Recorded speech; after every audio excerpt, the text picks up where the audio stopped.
Indian River Connections brings you the first source you can watch for truth on board decisions in Indian River County. The Board Report, where taxpayers and policymakers intersect.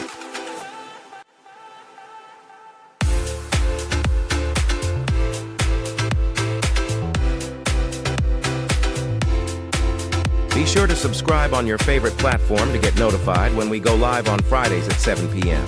Visit IndianRiverConnections.com for more. Sponsored by Gus Curran's House of Champions. Welcome to episode 5, the Board Report. This week on the Board Report, we're bringing you another hard-hitting episode covering the issues that matter to Indian River County. Welcome, John.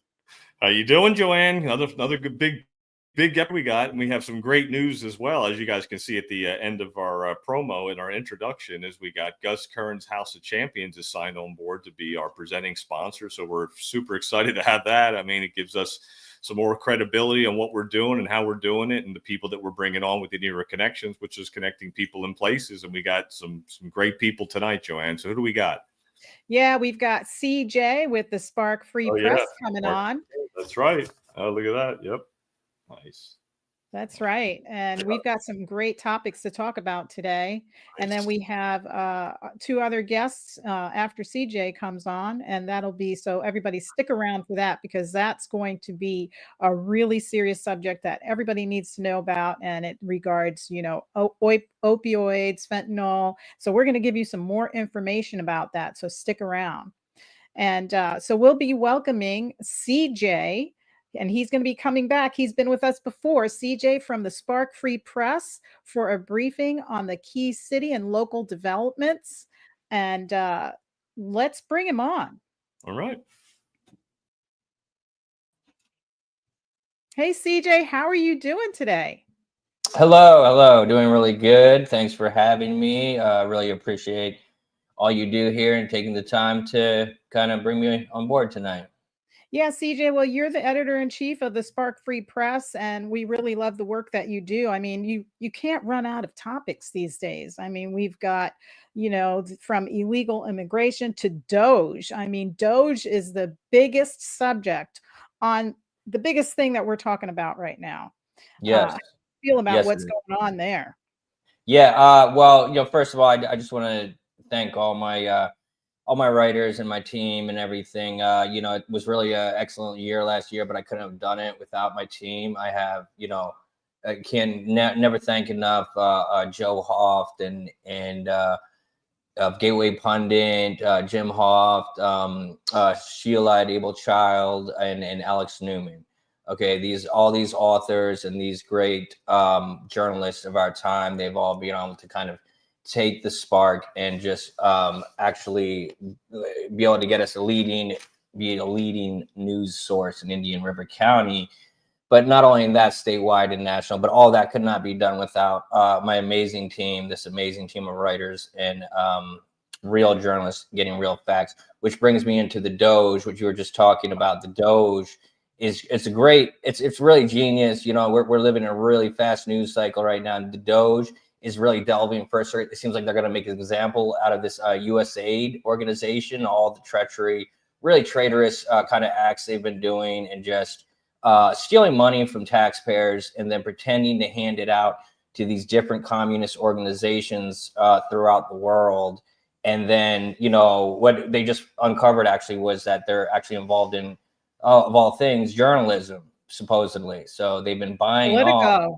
Yeah, them and now George Soros is a journalist too now somehow. So so they all have these agendas and they have these talking points, usually communist talking points, and they like to push them off. So you buy some people and they'll say anything. So these news organizations, and we're talking about big names, almost all of them are accepting money from that. They're uncovering this as we speak. DOGE is doing the real serious work of uncovering these facts about this, which is basically state-run, not even just state-run media now. They're like Democrat-run media. So it's really mind-boggling once you think about all the money that they've been spending on these journalists. Yeah, they've been spending a lot of money. I love all the line items that they're finding for the line item payouts, like that's 27 million to George Soros prosecutors, letting out violent criminals, and then 250 mil to Afghan unused roads. And then we have another 330 mil to help Afghan grow crops. What kind of crops do you think they're growing? Right, exactly. So this is really serious stuff. I mean, these organizations, and they just kind of funnel down these organizations. They funnel the USAID money, and then they just keep funneling down, and every organization takes a little cut, and then it just keeps going. They don't actually do much of anything but actually launder the money and get rid of the money to these different organizations, buying influence. And it's not like it's influence for like American interests. It's like LGBTQ and gender studies and all this ridiculous stuff that's not really benefiting America or their own country in any way whatsoever. So it's really, yeah. It's really corrupt, because once you find the line items, now you have to find where it's going from one hand to another. And that's what makes it really deep diving, because you've got to, like they say, you've got to follow the money. It's going to go from one person to another person to another person to another person before you really find where it ended up. And all this, it looks like it's tying into the Bidens big time. Yeah. Well, yeah, it is. It is. It definitely is. This is their money laundering. This is what they're up to. They actually have Doge has a one guy working their name under the moniker. I guess he had an online moniker. His moniker was Big Balls, and now the leftist media want to make fun of him, say, oh yeah, there's a 19-year-old working at Doge auditing the government. Yeah, well, they told us to listen to Gretchen Thunberg when she was like 16. They said listen to her. She's got the news on where the world's going. So like they're making a big deal about nothing. And even Elon said it himself, the louder the noise they make, the more corrupt they are. So they're kind of like putting a mark over their head, just saying, okay, yeah, we're actually benefiting from this money. And what do you do with what is a Democrat worth if they can't, funnel corrupt money? Really, what is their point in anything? What corporation is going to follow them? That was their only purpose. So, CJ, do you think all these Democrats like Maxine Waters that are all screaming out there, because they're worried about the research they're doing, Doge is doing on these line items and looking at this money? Do you think they're worried that it's because they're going to be losing some money? They're going to be caught in the act of doing something? What do you think? I mean, why would a Democrat complain about doing an audit on the government budget when the people ask for it, unless they're involved, possibly? I don't know. Right. Well, I mean, yeah, it's seeming to look so. Everything's pointing towards that. Yeah, like we said, it's genius of Trump to kind of freeze the funding on there and just to watch everything just come out through the woodworks. See all these people and how they've been benefiting from it. We really appreciate Doge and X and everything we do on there. I mean, we're able to kind of reach the world through X. I mean, the Spark Free Press, independent journalists like yourself, and we're able to reach the world through X, which we couldn't really do like 4 years ago. I mean, everything was censored. We couldn't really be talking like this. So, it's really a great time to be alive, and some people are calling it the golden age of journalism. So. Yeah, I think we're going to see a lot of people get locked up, and they had the deadline.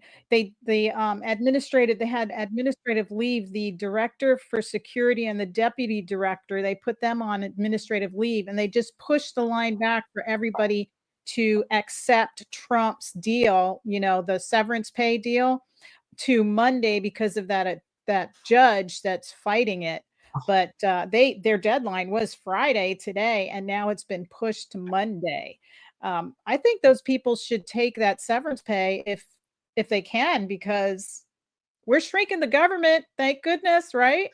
Yeah, we're shrinking the government. It's gonna, like you said, it's gonna be some painful things, and it's gonna kind of blow some people's mind how much money laundering and how much the government has just wasted our money and used it just to control populations, not only in this country, but around the world. I mean, there's new revelations happening every hour now. It seems like you can't catch up with all the news happening right now. So CJ, do you think the same people that are behind all of this corruptness are behind all of the Mexicans that are now protesting ICE on corners and in cities and they're all holding their Mexican flag. Do you think there's a connection there? Yeah, I mean, you know, you'd probably be best. I heard you had some talks with them in person the other day. We saw them downtown over here over on 58th.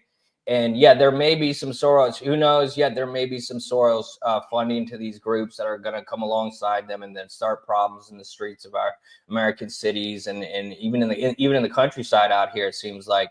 But, you know, we'll see how that develops. I'm sure they'll have a lot to do. But what I would be very careful of right now is false flag sort of violence and things like that the left may try to use with these groups, trying to kind of weaponize the rest of the country and say that we're doing wrong in preserving our citizenship and our sovereignty in removing illegals and criminals like that from the streets. So I would just definitely keep your eyes alert for those sorts of things. And thank you for getting out there and actually having the courage to speak to these people, because we want to know what is their justification. Why do they think they can break the law and just, you know, and just Well, be here in the streets?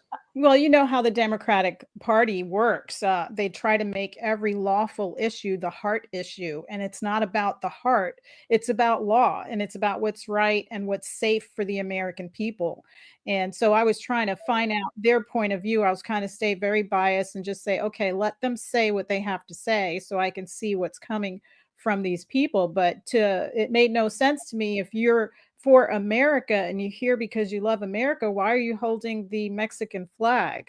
You know, it would make sense to me if they all wore their Mexican shirts so we know they're Mexicans, and then they hold the American flag saying, we really want to be here, please love us. You know, that's one thing, but some of them had F Trump flags up there, and that's why I was thinking, you know, maybe this has a connection with the left. It really appears to have a connection with some underground, you know, like a BLM group or some group Right. that shoots the narrative, and all these Yeah. people follow. Because one of And the remember, girls, remember USA gave 27 million to BLM. So we already see how they operate. We saw what they did with that 27 million. They burned our cities down. They burned in protests, which I don't even know if a person that's not a citizen of this country has the right to protest like we do as citizens of this country. So you already know where they're going to be spending money now. So I would right? definitely be on high alert for that. And they're not even addressing the issues that Trump is addressing. Look, these people came over and they committed crimes, and they're bringing fentanyl over, they're bringing drugs over. And it's, you know, we've got more drugs in our country now than we've ever had before. We've got people trafficked. We've got, what, 400,000 kids that are lost in the system. They don't even know where they're at now. Uh, those are Yes. all trafficked children right now. And, you know, Yeah. it's amazing that we have all of these people fighting for, hey, let us in, we're nice people, but they're not addressing the issues, and they don't understand the Constitution. That was one of the questions that I was trying to ask the young lady that, and I don't even think it was her idea to do this rally, to organize it. I think somebody helped her to organize it because that narrative came up. We're natives, and you know, I didn't want to, you know, I just wanted them to do their thing, you know, so that we could Right. see it through their eyes, not give her my opinion. But I did try to educate her a little and ask her, hey, do you vote? And she says, well, I only vote for presidents and I don't vote for anybody else. So that's also a worrisome. If we're bringing people over, they have to understand our constitutional form of government, which is 3 branches of government, which our voices mean so much. They play an integral role in how this government runs, and making bills for things like fentanyl and drug traffickers, and or calling you know, MS-13 terrorists. They really need to be educated, and they're just, to me, they're very vulnerable to the left's narrative, and the left is sticking their claws in them, and that's why we're seeing this all over our nation. Yes, well, thank you. We thank you for getting out there and get those facts. We're going to continue to cover these stories no matter what, locally and as they relate to the state and national level. So, and we always appreciate working with other fellow independent journalists like you. Thank you very much. Well, CJ, tell everybody where they can read your paper and, you know, look you up.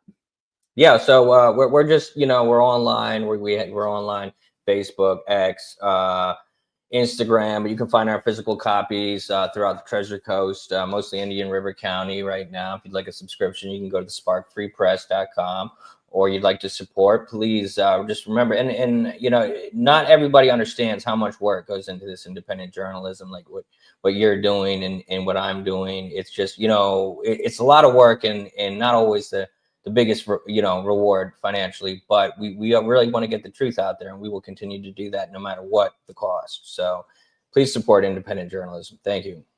Thank you so much, CJ. Thank you, everybody. Our special guest, CJ. CJ, I want you to hang out in the green room so we can pull you on later for our panel discussion. But folks, remember CJ from the Spark Free Press. He's the editor-in-chief. Please stick around for our next segment with Sheila Matthews and George Colone. We'll be right back after this message.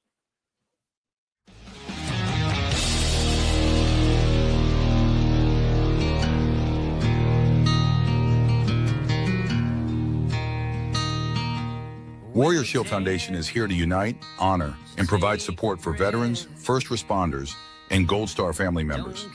The foundation will enable them to find the help they need through direct assistance or by connecting them with our shared vision network. Using data-driven models, we provide solutions that make a long-lasting difference. We, along with our partners, are dedicated to bringing together like-minded groups and individuals who have committed to making a difference in the lives of our hardworking, everyday heroes. We bridge the gap by connecting warriors or their families with the assistance they deserve and require, such as service dogs, wheelchairs, counseling, scholarships, and team building retreats, to name a few. You can help right now to make a difference for those who have helped and protected us all. Warrior Shield Foundation, selflessly doing for those who need it most. It's a long way to home, but you won't take the hard road all alone.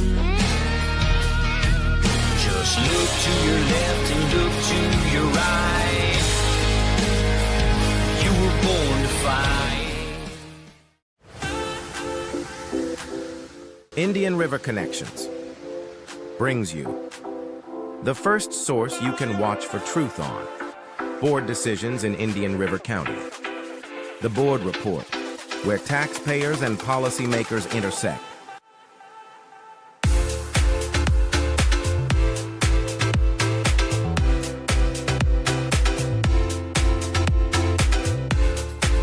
Be sure to subscribe on your favorite platform to get notified when we go live on Fridays at 7 p.m. Visit IndianRiverConnections.com for more.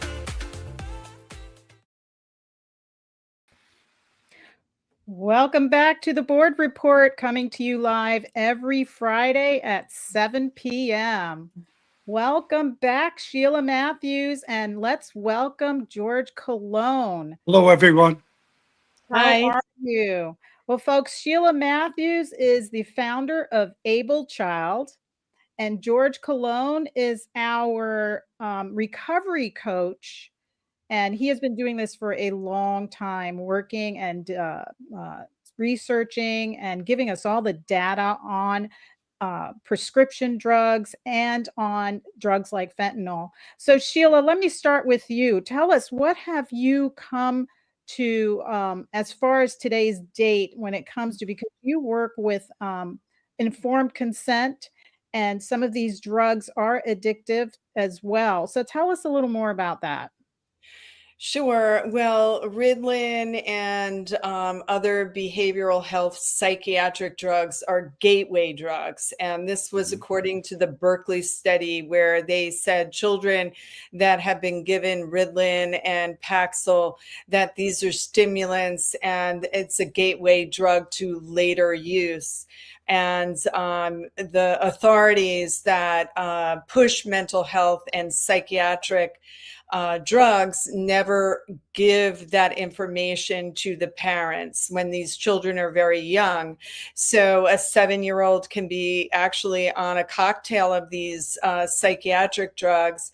And as they grow and develop and their bodies change, they become more and more addicted to these drugs, and they alter your mind. And so by the time the children get out of, they're lifelong pharma clients. So once you get on these drugs, they're very, very difficult to get off of. So George, when that's to my understanding, that's called like a physical dependence. Does a physical dependence leave like Sheila was saying, it's a gateway drug. So when you get that physical dependency, you can lead into stronger drugs like fentanyl and things like that. Yeah, so everything Sheila said, she's amazing. She is like, she knows the pharma angle. I learned it from the addiction side where, you know, doctors prescribe this. And as she mentioned, they don't give them the side effects. So what happens with the side effects? It affects the brain, the body in many different ways. So a patient might not know. And so what happens?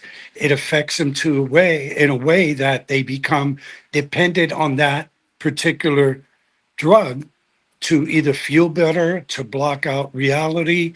So yes, she's right. I'm not an advocate of pharma either. Yeah. So George, we have a video of you years ago. This is how you've been working so diligently. I want to play that so everybody could see what you're talking about here. I'm going to bring it up here. Oops. To this.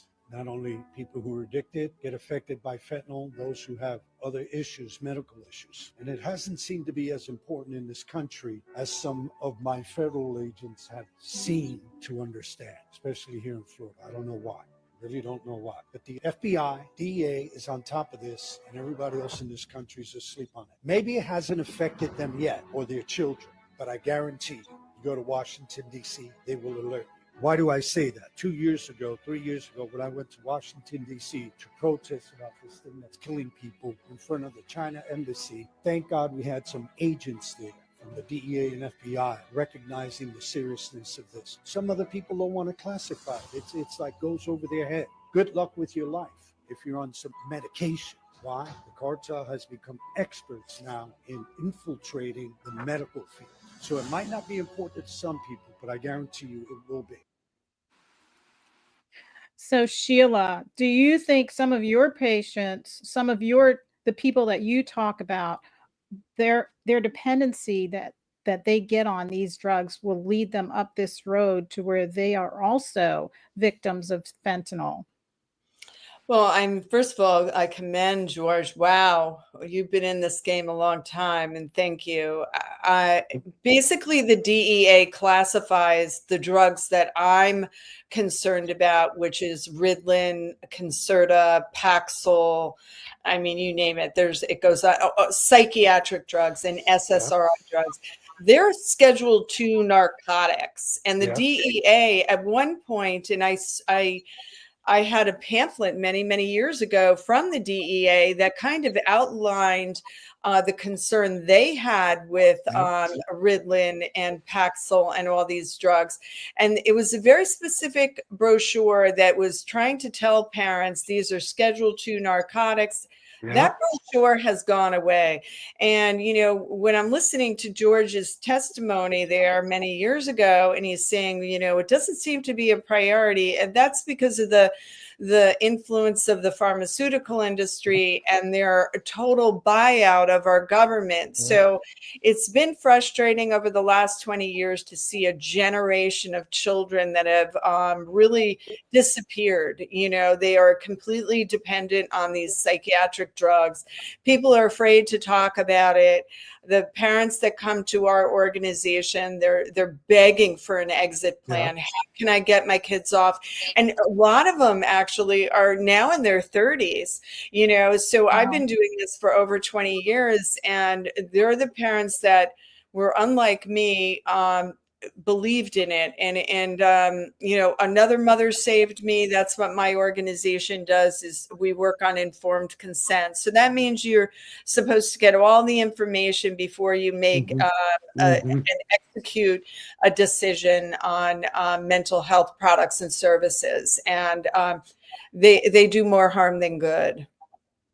Wow, George, I see you nodding your head like you're right on board, because I'm assuming that you see this bleeding right into your area of expertise, where you're trying to make everybody aware of fentanyl. And I heard in your video where you're talking about the cartels have made it into the pharmaceutical industry. 100%. So most people, so I never believe everything I read, and I'm not much of a CNN and all that. So I get my information, as you know, my friend Derek Moltz, DEA, Tom Homan. I get it right from those guys because, you know, they're not going to lie to you. So it's interesting. And I'm going to share with you what the DEA just did just recently in one day. But Sheila's right. So they don't classify these things. They schedule them and whatever. Pharma has their hands in it. And then people, you know, they get money and they get bought out. And they lack the integrity and the sanctity for every human life. Every human life. And they forget that because they're bought out by money. So, you know, I'm grateful. So there's a few things I'm going to share. One I'll share now. Later on, I'll share something that just happened yesterday in Indian River County. Wait till you hear that. So the DEA yesterday, through Derek Moltz, scheduled fentanyl, Schedule 1. And my hope is that I could get along with Sheila and we go visit Derek. I put a call into him today. I have to go see him, that he can hear her out and see, because he would support her in every way with the truths and the data that she's sharing. But what happens is, like Sheila said, nobody wants to talk about these things.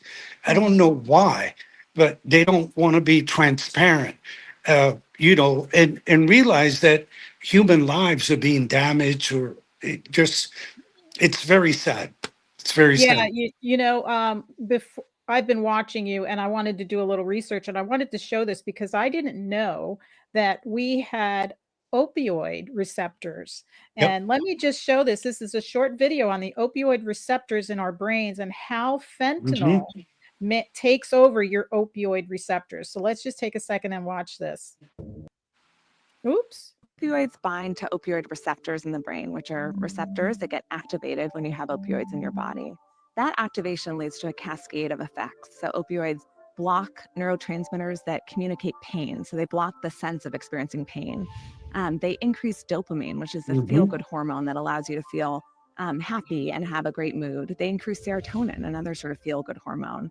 They block the stress response, that sort of adrenaline fight or flight response that we get. And that's what leads to the calmness, the anxiety relief, the pain relief that people get when they're acutely using opioids.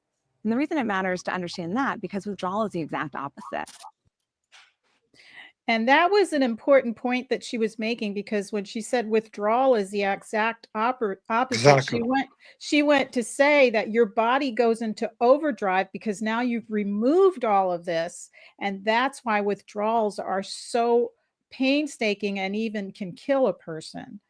Yeah, in a matter of fact, people think they detox in 3 months from any chemical.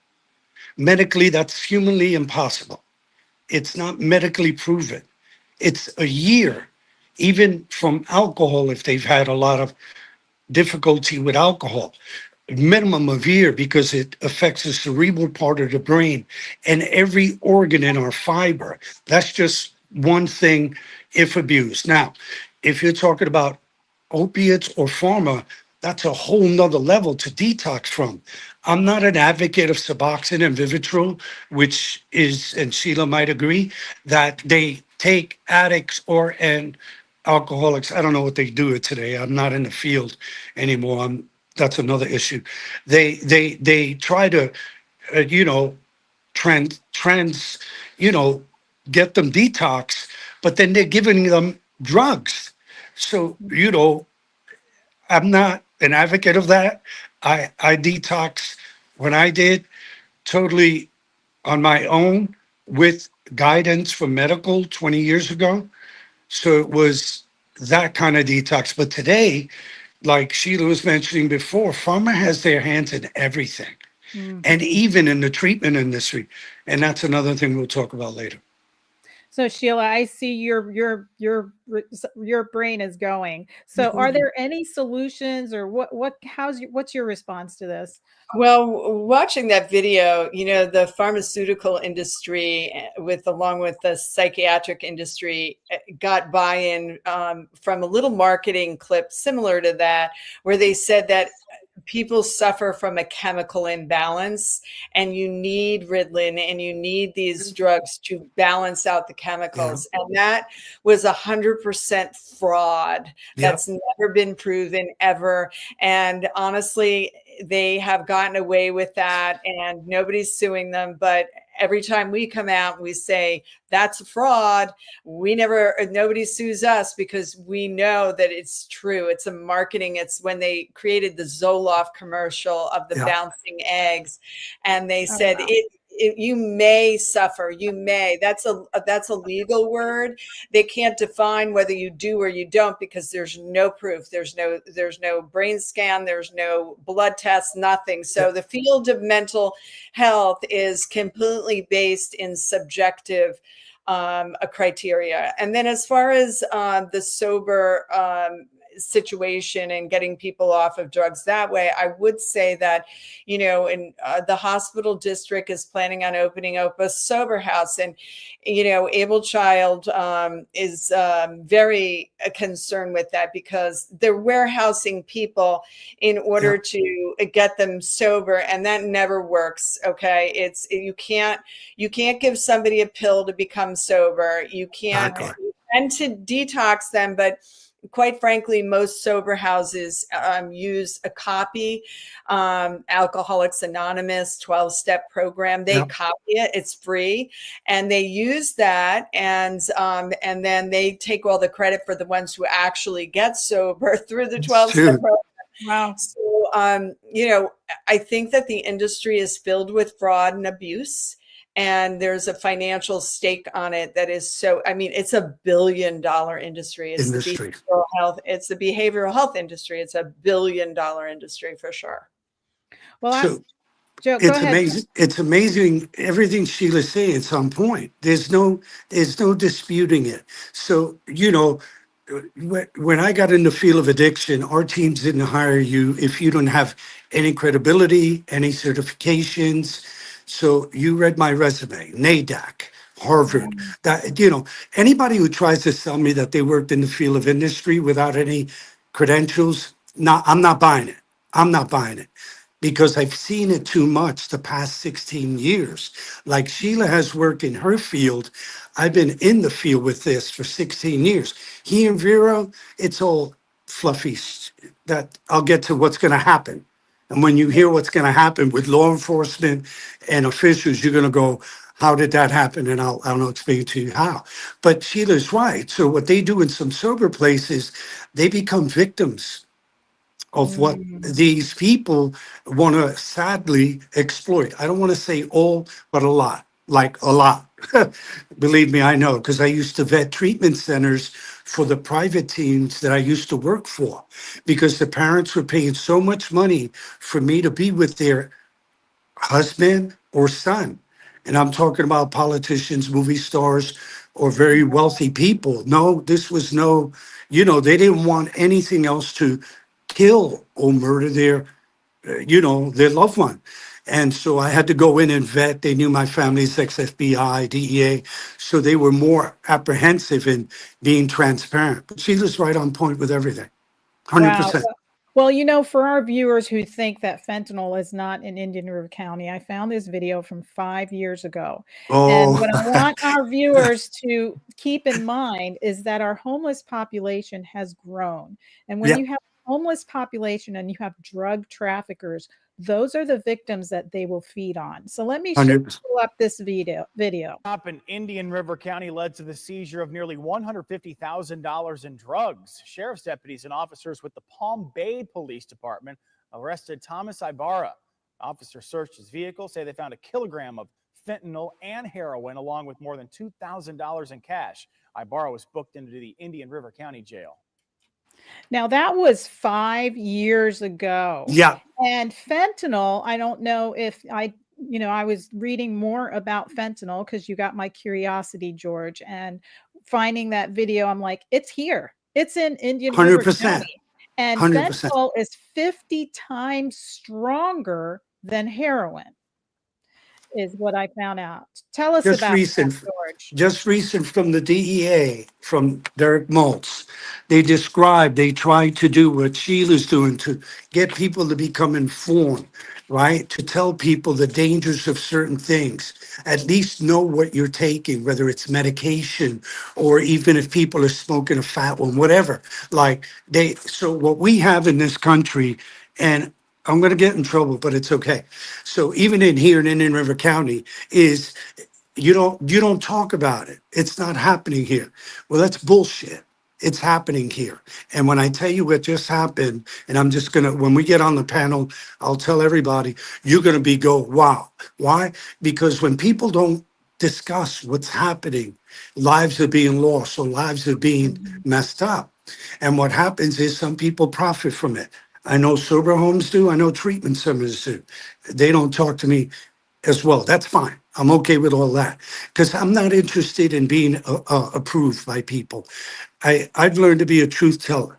They don't like my truth, that's fine. But I can back it up with data from the CDC, DEA, and now with Derek Maltz, the DEA guy. It's like I have no apprehension in sharing the truth of what I've learned in 14 years of education in the field of industry and also working in the field.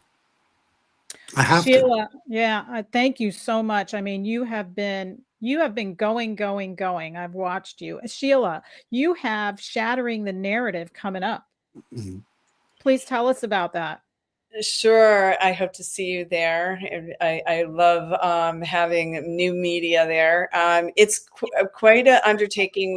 This is our second annual awards dinner. It's tomorrow night at the Plaza on 17th Street in Vero Beach. And we're pretty much sold out.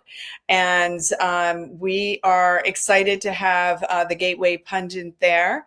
We're going to have Joe Hoff there. We're giving awards to Dr.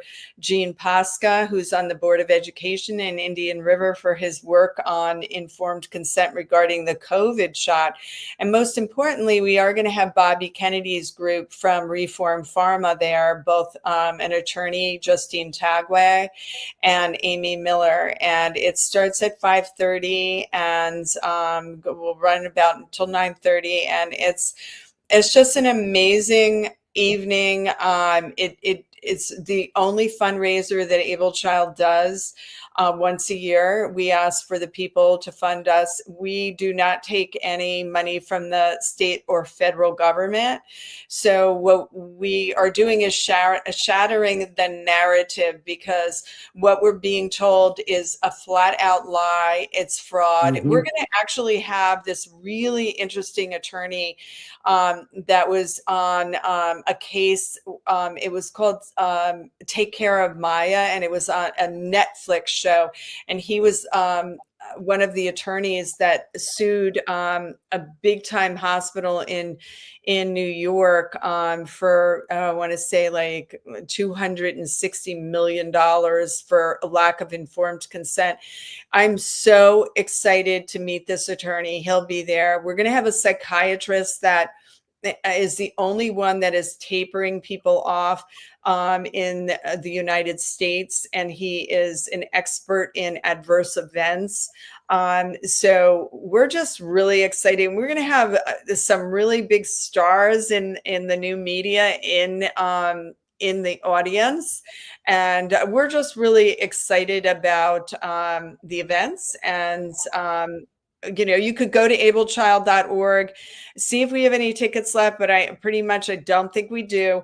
And then you could donate to our organization, regardless if you can come to the dinner or not, because all our funds are used to inform parents around the country and the world.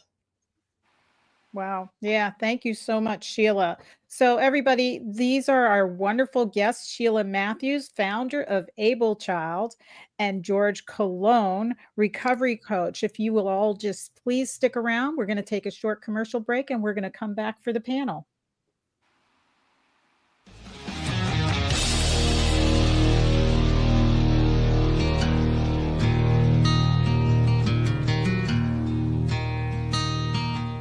Warrior Shield Foundation is here to unite, honor, and provide support for veterans, first responders, and Gold Star family members.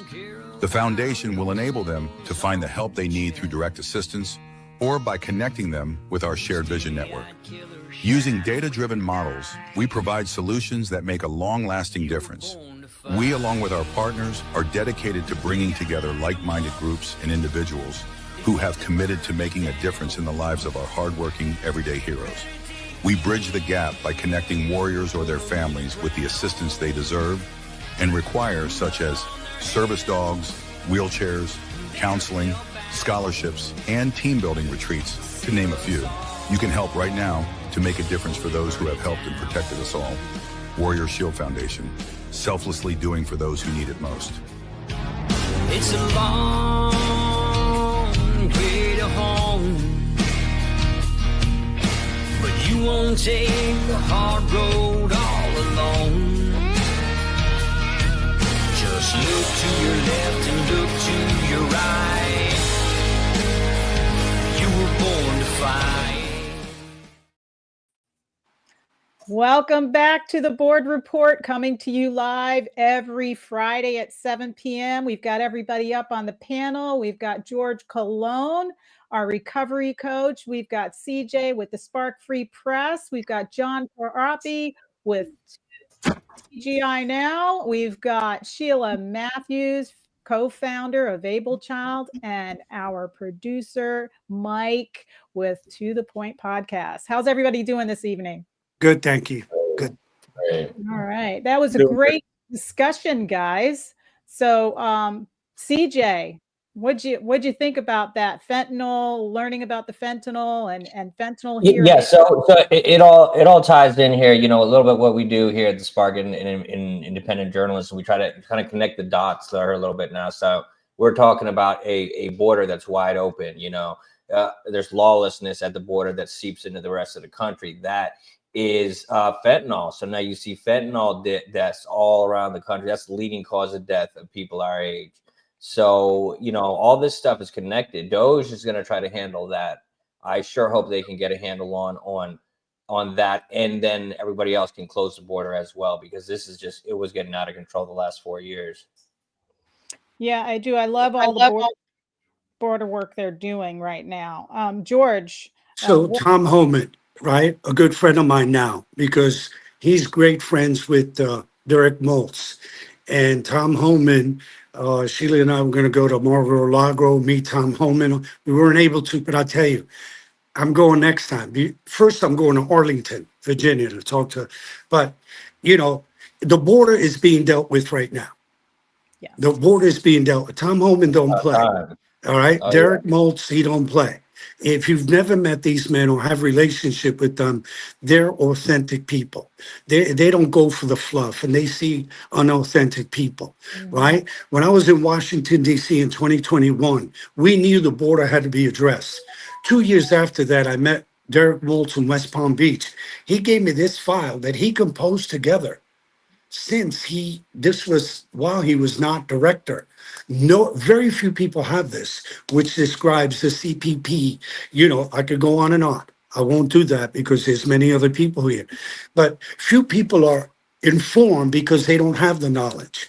And so they're not able to really address the fentanyl issue that's happening. And what happens is it was never addressed. Listen, people can be whatever they want to be, right wing, left wing. I don't really give a rat's butt. But the issue of fentanyl affects every human being, red, white, and blue. And what happens is people make it a political issue. A human life is not a political issue. It's never have been. And so, you know, right now I can tell you, DEA, ICE, DHS, there's too many agencies that are right now. It's just the beginning. I can't say much, but I'm going to tell you, it's just the beginning of what they're going to do. But these men are not to be played with. Do you think we have the resources? Do we have the resources to handle 40 million illegals, 10% of the population living here illegally? Do we have the resources in these organizations to kind of handle that? That's what I know. Or do they have to? Are they going to have to go private companies with this? So I can tell you this, that they have in Texas, they've sent military. So just see what happens. What's going to happen is the military is going to be hightailed involved. First, every other federal agency will, but these men and women are really fighting for people's life. They can only do so much. Look at Texas. They have made the Texas sheriffs that they've been federalized to arrest illegals. I don't know why everybody else is slow on that path, but it's okay, because the eventuality is it's a national issue. So do I think that they can? I believe in Derek Maltz and Tom Homan, and they support Donald Trump 1,000%. And so, it just takes time for it to develop. That's true. Sheila, how do you feel about the new DEA, Tom Homan and Derek Maltz? I have everything that George says about them. It sounds promising. I think that the DEA really needs to be the gatekeeper to for the people, where they're creating these brochures again and informing the parents about the dangers, not only of fentanyl, because that's what you hear is the fentanyl. But these psychiatric drugs, it's the psychiatric industry really needs to be held to account. Nobody wants to take away people's right to use medications of any kind, but when you have foster care kids that are on a cocktail of drugs and then they end up homeless in the street, and then they're not covered anymore in Medicaid, and then they're now taking fentanyl. It's a gateway drug. And if we don't take a different approach to dealing with children and their behaviors, then we're never going to rid ourselves of this. I mean, I'm really looking forward for the DEA to really come out and say that Ritalin and Adderall, these are Schedule II narcotics. They're cocaine. And parents have a right to get other types of education. Able Child worked on the first law in the country, along with many other organizations, that prohibits a school from, believe it or not accepting a student because they choose not to use a psychiatric drug. And I never thought in this world you would get to that point. But this is a crisis, and it's a self-induced crisis by the pharmacological industry. So we're looking for change. And Able Child's been through multiple presidencies. So I never really look to the government as a god or any of these other people, whether it's Trump or Bush or Obama or Clinton. I've been through them all. And one thing our organization does is we don't take any money from the federal government. So yeah, it's good that you haven't taken any USAID or anything like that. Yeah, because they're all in trouble now for all that. They'll be coming for you real quick. So like you kept out of that range, and you're doing it locally, and you're doing it organically, and that's what needs to happen. And some of that money is going to come back to those people eventually, and that money is going to come back to the organizations that you're doing. That the money they stole from us is what's going to come back around. Because then God's going to restore everything that's coming back. So you're in the right place at the right time right now. Amen. I mean, I want to restore the children's identity, because our children, our gifted and creative children, they've been told that they have these mental disorders that they just don't have. And so that's what I'm doing with my son. I went through. He was on Concerta. He was doing all that stuff. The doctor was prescribing it to him. The teachers were pushing it. He was crashing out in the end of the day at school. He'd be in his car at 5 o'clock in the afternoon. He'd be crashing out. I'd be looking at him going, "Why are you so tired?" I don't get it. But because he was able to focus at school during the day and not be disobedient, that means he took his pill for the day. But then if he didn't take his pill, then he was all over the map that day. And you just see the difference. And I'm fortunate that I was able to get him off those pills, because I saw the trend and I saw what was happening. And he's 18 years old right now. And he would be, if he was still taking a Concert all this time, he would be addicted. He'd be checking around, chasing pills. He'd find one laced with Adderall or fentanyl, and it'd be all she wrote, just like I've happened to many people. Mike, you've got kids. I'm biting off at the nail here. As far as the behavioral type prescriptions go, like fentanyl, Ritalin, I mean, I don't know one family who hasn't had to face that discussion, and 9 out of 10 times it's being instigated by the school. Yep. Amen, brother. My nephew is now, I'm not sure where he's at or how old he is, because it got a grip of him when he was a kid in public school system in Brevard County. It was when they still did the FCATs, I believe. I think they were called the FCATs. And if they can label your child ADHD and get them to be diagnosed and prescribed, their scores wouldn't count against the school's overall grade. And so that's changed now. But how many kids are victim to that? How many adults are now victim to that are now in recovery or can't get through recovery or didn't even have a chance? Yep, 100%. It hit home enough to where my nephew is not the same person. No. He grew up. He's what you see in that woke side. He's goes by Stephanie now, and who knows where he's at. I don't know, and I attribute that to the drugs. I mean, the drugs. Yeah, it's 3 molecules different than cocaine, so it's that similar. So they take cocaine and it's a party drug and everybody's addicted, but now they just put this name on it, call it something else, give it to our kids, and think it's okay. Yeah, George, I see you there. And it's kind of bigger than that too. And everything y'all are saying is true. So what's happened is it goes back to what Sheila's saying, the pharma. It's a very lucrative money. It's about the money, right? So they're going to sell parents anything. I was poked as an 8-year-old, ADD. I played hockey, football. I was scouted out by the New York Yankees. I was a very energetic guy. And they poke him to find out what's wrong with me. I told my mother, they ain't going to poke me no more. I'm done with the pokey-okey thing. And she didn't get it because she was sold that, we were very poor, didn't have much. And so they would go after people that have very little. And so what happens is pharma is very good at having a super good mass. Then, as Mike was saying, in the recovery field, I have had to, I don't have a doctorate in the medical field. I have a doctorate in something else. But these people that were coming off medication, I'm like, holy, and I can't use the word here, and then we would seek out real professional people to detox them because the side effects were beyond my human comprehension. And I've had some guys that I work with, I only work with men. I was like, I call my team, I'm like, I'm not a good fit for this. You need to bring in high level care. Because it's just, I'm not a doctor. Yeah. And can so you describe, I'm sorry to cut you off, but can you describe that detox process? I, for one, just lost an uncle last week. Sorry to hear that. Who was going through detox. I believe it was alcohol related.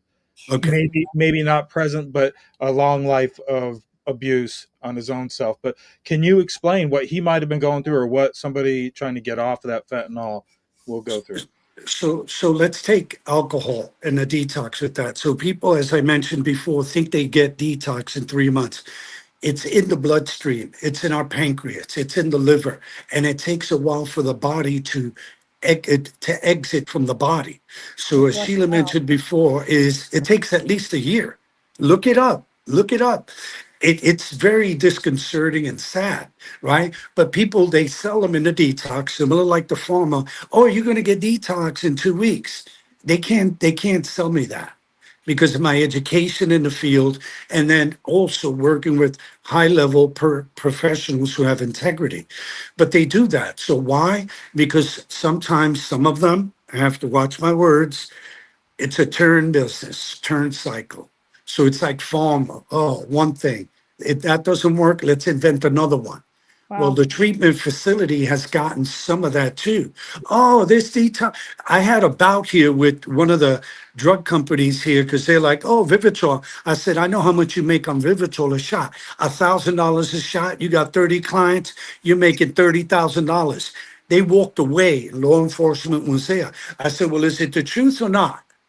They walked away. Well, you also have, even here in Indian River County, because I know I went to the police station and I talked to the clerk there, and National Institute of Mental Health, NAMI, is funded by the pharmaceutical companies, and they're actually training our police officers here on how to deal with people that have mental health problems. And the problem is that they have a vested interest. Their product is their psychiatric drugs. And then if there's any crimes, what they do is, like in Tennessee, and I work around the country, is the police are trained to think, oh, we can't, because of HIPAA, you can't release this, you can't talk about this. It's all about, and then they say, oh, it's stigma. But within Tennessee and all the mass killings that I've worked on throughout the country, is they're suppressing the fact that these people, these killers, have been on psychiatric drugs. So our police here in Indian River, I know that they were going to get training by NAMI. And it's really frightening because they are training our police to be conditioned to accept the fact that they need treatment. So then you get higher levels of the Baker Act. You get people forced into treatment, and this is a liberty issue. This entire mental health crisis is all about taking our liberty away and labeling people. When you label these children, they cannot go into the military. I mean, they actually have a policy right now in the U.S. military that if you've been labeled with ADHD or any of these things, you're not allowed in. However, the military, and this is a different issue, but the military spends tons of money on psychiatric drugs. So they're allowing all these people in that have mental health issues, like we know with the chopper that crashed in DC.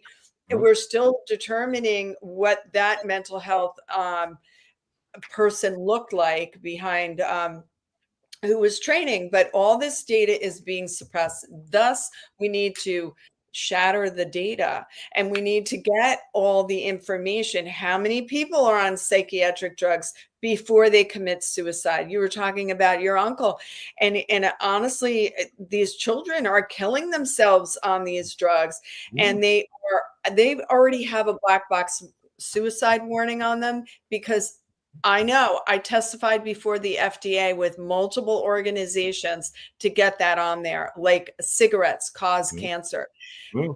Psychiatric drugs cause suicide. That's so instead of we had a local pediatrician. So instead of treating the mind, body, and soul, they're drugging the mind, body, and soul. 100%. To keep you it keeps you in a low frequency, a low vibration. So then you get into depressed, you get into the energy, the frequency of fear, guilt, and shame, and then you don't feel good about yourself, and then you have suicidal thoughts. A local pediatrician that was given my son Concerta, he came to a school board meeting and he told people back in April of 2021 that he wasn't treating kids for COVID. He was treating kids for depression, social anxiety, and attempted suicides, more than he ever seen in his whole career. And he'd been doing it for 25 years. And I just said, oh, wow, look at that. That he sees that it's happening. He's got these kids coming in, and then he's looking at the charts going, oh, well, this one tried to commit suicide. Oh, he's taking Concerta. Oh, this one's committing suicide. Oh, this one's taking this. Like, you start to put it together and you start to realize, like, oh, there's a pattern here now. Oh, this one. And then you realize it. Well, George, just before we sign out, I want you to have your last look. I see you're busting at the seams. So what Sheila's saying is true. So I tell you why fentanyl got the national attention. I'm affiliated with 20 organizations through media of mothers, fathers, that their children are dead. They're dead. Hmm. And it all started with pharma. So what they did is they got together, and we're talking about hundreds of thousands of people. And Derek and I went to one uh, protest. That was just one I went to. I couldn't take it emotionally, and that was in Washington D.C. But when you're affiliated with all these people who sadly these loved ones died, it's going to get attention. And Derek would go to every other one. I couldn't emotionally take it anymore. And so that's what needs to happen with pharma. I'm going to connect Sheila with a guy who's suing Sackler and Purdue. And he's involved in another 20 organizations. And these parents, these children have all died. They're getting attention from the government, and they personally know Derek Moults as well, because it's about the masses, because some people just don't want to hear it, which is really sad. Yep. It's crazy. Right. CJ, before we do, I want to ask CJ, we saw the craziness locally over the immigration stuff recently. What do you say to the fake news that we saw going around local social media about they were going to raid the schools? And what about the instigators that are behind some of that? What do you think? Yeah. I mean, what's your take on all that? Yeah, I mean, like we said, I mean, it's now they're finding all these payments with the fake media, so they're just pushing out narratives to kind of, you know, and just be real, they couldn't have sold all these psych meds and all these different drugs to the kids without the media, without the commercial, without the funding. You know, I remember they used to not even be allowed to show all these drugs. Yep, we just lost CJ. Yeah, we just lost him. Anyways, we are at an hour mark, and I want to thank CJ and Sheila and George. You guys were great guests. I hope you guys all come back again, because every time it's excellent content, and I appreciate, as a parent and a taxpayer, the effort you guys are putting into our community, because it's not an honorable thing what any of us do, but without the message and without the people doing the hard work that you're doing, you know, that many more would be lost or uninformed. So let me give you the news that just happened just yesterday. Every sober home is going to have to be registered in Indian River County. It's coming soon.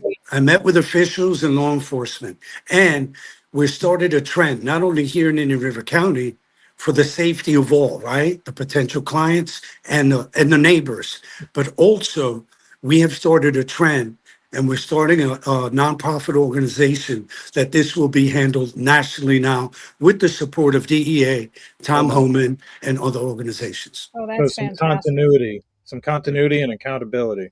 You got to have the right people. Yes. And thank you guys for everything you're doing, Thank because, you. you know, our society is more vulnerable today than it has ever been, with all the LGBTQ going on and gender dysphoria. All these people are very sensitive and emotionally, and this can lead to other conditions, other mental conditions. So it's really important what you guys are doing. And thank you. We are actually talking about fentanyl, and we're talking about drugs. We're talking about things that are hurting our children right here on the board report. And it's so important to get this out. Well, thank you. Thank you. And we appreciate your work as well. And we hope to see you tomorrow night, Joanne. Yeah. So, and we're excited to be working with CJ. We're running off to another event. So yeah, and pay attention to. I heard Joe Hoff may have a special kind of fundraising event tomorrow, all day telethon for Tina Peters, who is currently serving in jail for trying to save the election. So just pay attention to that on the Joe Hoff podcast. He'll be doing it from Vero Beach. So yes, we're excited. Wow, okay. That's great. Thank you, guys. Thank you, Joanne. Thank you, John. For folks at home, next week is the 14th, right? Yep. We won't be here. We're not going to bother you guys on the 14th. Enjoy your Valentine's if you have one. If not, enjoy your Friday night. We'll return on the 21st Yep. John's going to be heading that episode up with some good information when it comes to fluoride in our drinking water, and with a great group called We Are Change Orlando. Yeah, We Are Change Orlando is who started it, but now it's spread all over the state. So it's every county in the state now. So he's the founder. So it's going to be good. Awesome. And so we look forward to Kelly Jackson, and what was his name? I got Justin Robert. Yeah. We'll get more information. And we have somebody else local too, Dina too, as well, is going to be on the show.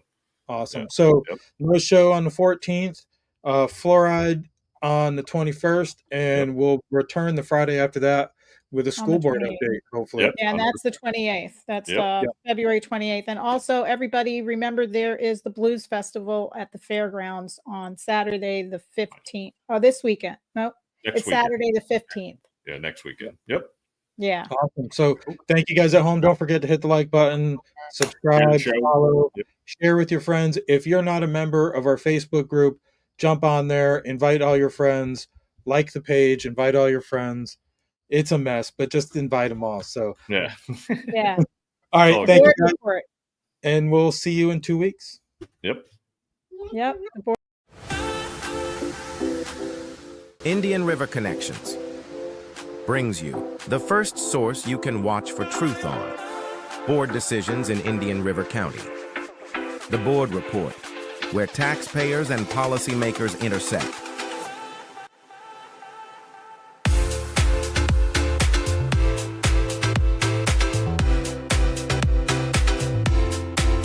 Be sure to subscribe on your favorite platform to get notified when we go live on Fridays at 7 p.m. Visit IndianRiverConnections.com for more.